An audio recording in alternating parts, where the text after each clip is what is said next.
The name of the person you're interacting with can oftentimes be very important. And I'm one who knows about this because I'm tremendously unsuccessful in this area. Just to give you an example, I'll go somewhere with my wife who will probably give me an elbow to remind me to pay attention when I'm being introduced to people. And the introduction comes, I say who I am, and they say who they are, and within about 4 nanoseconds, I don't remember what the person just told me. It's not a good idea. In fact, I'm really very bad at it, and I try to help myself. In fact, I have a cute little story. When my son was a freshman in college, we went up to the college orientation, and they had a particular event where the different extracurricular activities were presenting themselves to the students and their parents. So we're walking around, and we stopped at a few places, and then I remarked to my wife something about Ed said, and I think he was right. And she says, "Who?" I said, "Ed, the guy over there with that organization." She says, "Who?" "That guy." She says, "That guy's name is David." And I'm sure the guy's name is Ed because I know I'm really bad with names.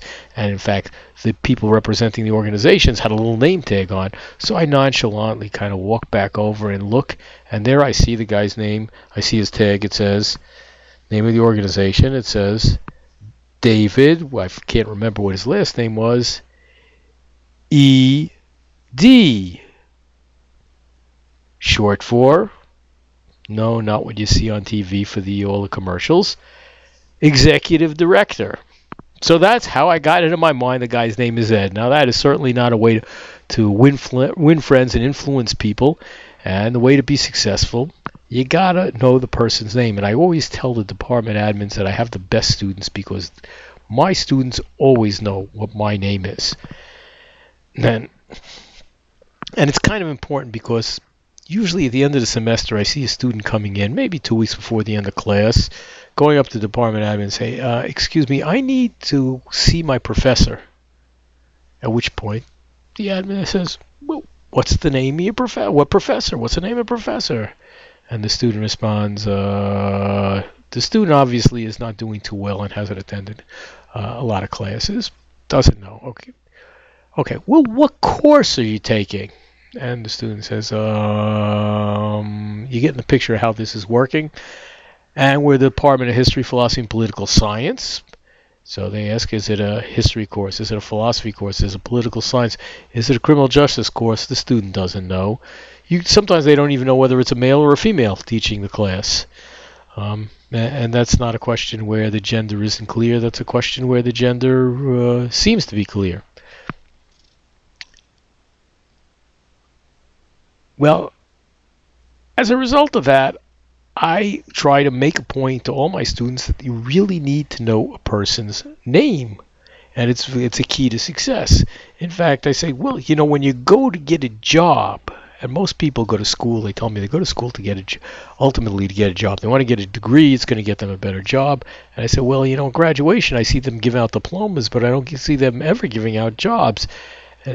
I think, how else do you go about getting a job? That is, the diploma is just a credential to present to show that you would do a good job. I said, well, you have to have an interview. And I said, okay, and you have an interview. Whether things go well or not, what should you do to make it increasingly likely that you will get a job?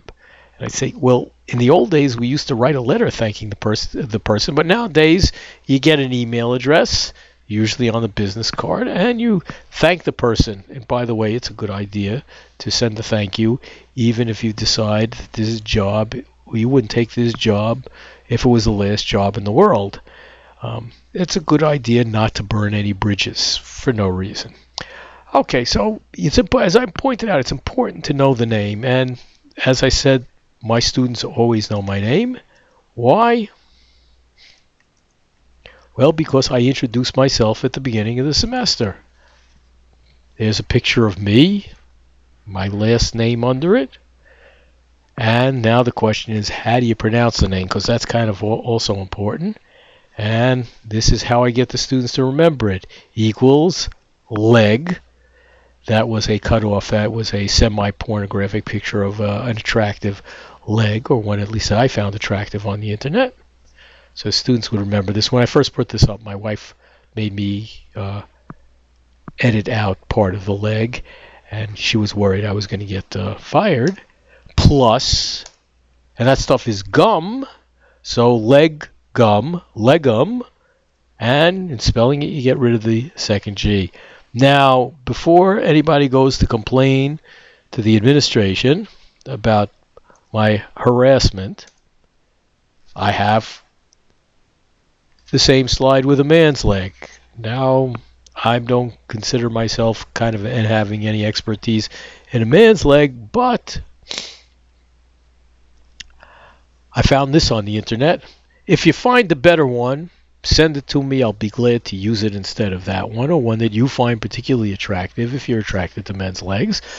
But let me know. I once had a student who, after I made this offer, sent me an email, and as I was reading through the email, I discovered that he had taken a picture of his own leg, at which point I very quickly deleted the entire email, worrying about seeing the scandalous headline in the New York Daily News, Kingsborough ethics professor indicted on morals charge. Okay, so it's leg plus gum again. You get rid of the second G, legum. You know how to spell it. You know my last name, everything. It's important to know that. Okay, now, since this is my turn to introduce myself, and by the way, you guys can think about it. I'm going to have you do this online. If you could record something that you put up there, people can see you, tell you a little bit about yourself so people can kind of remember who you are. It would be very helpful, and I'll give you the assignment to do that. But let me tell you a little bit about myself. I was brought up in a place called Brooklyn. Some of you have heard of it. In a neighborhood called Gravesend, Avenue X and Ocean Parkway. And as hard as it might be to believe, I have some education. That is, I went to elementary school at a place called the Yeshiva Flatbush on Coney Island Avenue in Brooklyn. Some of you have passed by. And it's at this point that I warn all the students. There are a few of you sitting there saying, oh, must be, they see it's a parochial school, must be the same ethnic background, religion, etc. I'm going to do well in the course. And I warn them, no, you're not. Because I don't give preferential treatment for people who share my ethnic background, nor do I discriminate against everybody equally. I don't like anybody of any ethnic background, any religion, any race, any everything. I treat everybody the same way. And not only did I have an elementary school education, it wasn't bad elementary school, but I went to high school in Manhattan, Stuyvesant High School. Some of you may have heard about that. It's been controversial at the time that I'm recording this, since the mayor of New York is trying to change the admission requirements. And not only that, I actually went to college in a place called Franklin and Marshall College, named after two people that you might remember from the early days when America was getting started. Benjamin Franklin, great statesman, and John Marshall, Supreme Court Justice. Two colleges got together. It's in Lancaster, Pennsylvania.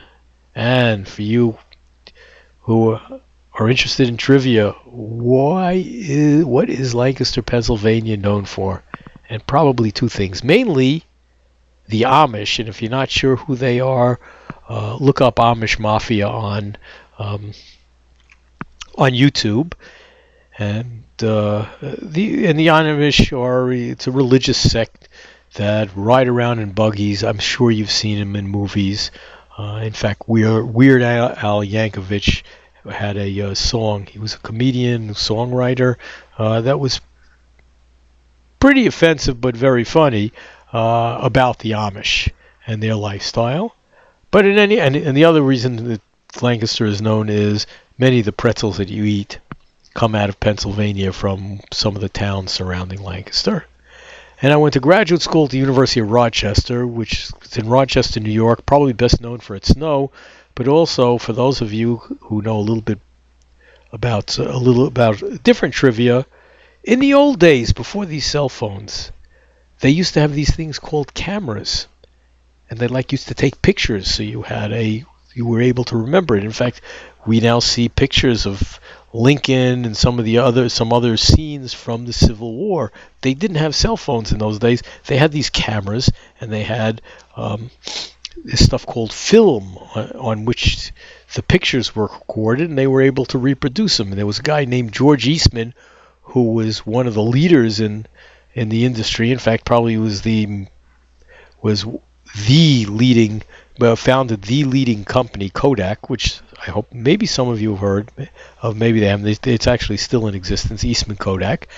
And I'm very happy that he was very successful because he endowed several fellowships that enabled me to get through school. I have a PhD in philosophy.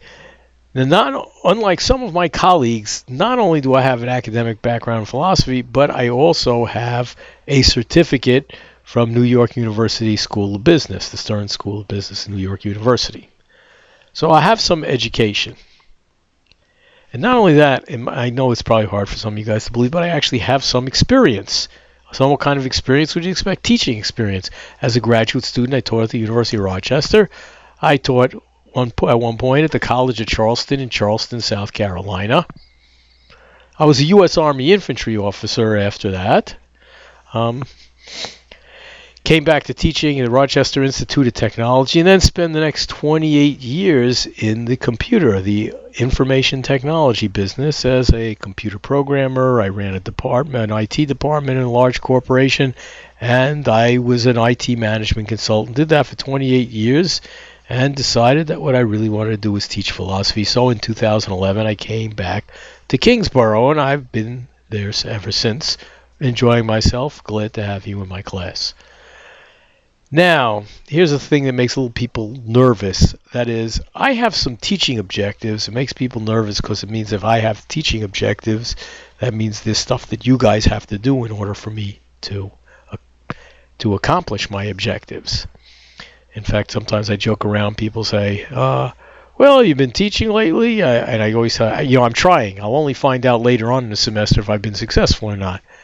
But first of all, in terms of the general nature of taking an ethics course and any philosophy course, one of my objectives, and one of, I think, all philosophers' objectives, should be to improve your ability to think, the ability to reason.